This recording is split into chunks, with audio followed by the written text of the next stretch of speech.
quick announcement. We have invested a lot of time into YouTube, so go over to my YouTube channel, just type in Jake Dunlap, click the little bell, and you'll get notified every time we upload a video. We have over almost 300 videos now. Anything you want to know about sales, sales leadership, so get over and subscribe. What's going on, everyone? Weekly recap number 68. I am Jake Dunlap, CEO of Scaled. And this week, my friends, I'm gonna talk to you a little bit about goal setting 2020. Why so many people set goals. We spend so much time talking about forecasting goals and how to actually make those happen. I'm gonna talk about all the LinkedIn Lives that I've done so far. I think I've done like 20 or 30. The amount of data that we've captured from those is amazing. I've got a list I'm gonna share with you.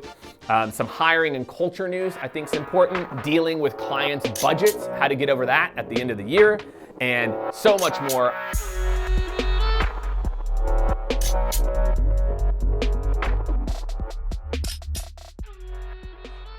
And this is the time of the year when we all start to think about 2020 goal setting. Many of you have heard of the S.M.A.R.T acronym. Specific, your goals need to be specific. Measurable, you can actually quantify, you can measure an outcome. Achievable, is it actually realistic? Relevant, does it actually matter, right? And time bound, like when am I gonna get this done by, right? So this S.M.A.R.T acronym has been around for a long, long time, but I can tell you, my friends, many times what I see people do is they put in place goals that have very short timelines when you're trying to move the needle in a big time way. So really, really, really be honest with yourself about, is this goal achievable in XYZ time frame? We put in place these kind of soft goals like, I want to be promoted to leadership, or I want to do XYZ thing. And many times it's not actually measurable. So this whole idea of like, did I achieve it or not is purely subjective. So my friends, if you can eliminate the subjectivity from your goals, if you can really just be honest with yourself about, are they achievable in the time period, you will have a much higher likelihood to hit those goals in 2020.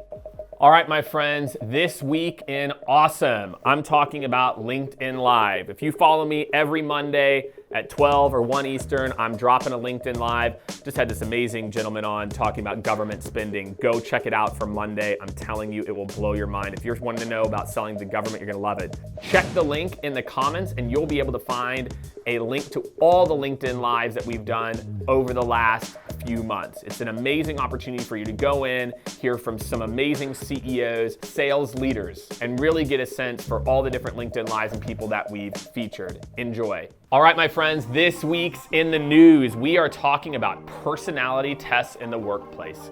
A lot of clients that we work with, a lot of companies that I know use personality and other types of assessments. BBC Work Life, their study said the pros, it can promote self-awareness. You kind of realize what's happening.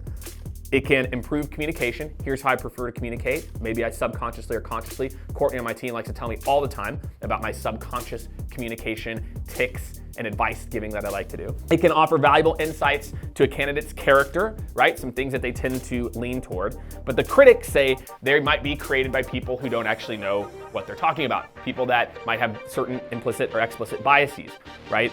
They don't always make accurate predictions. We are very complex creatures, right? And you can't just rule out candidates based on the results. I want to know what you think about this.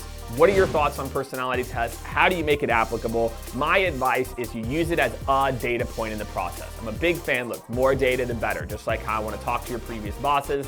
I want to understand more about you than the 4 hours we spend together. All right, my friends, in this week's hashtag Ask Jake Anything from my man, Tyler Amato. Tyler, I have to say, when this question came across, I was very perplexed. I was very interested in it.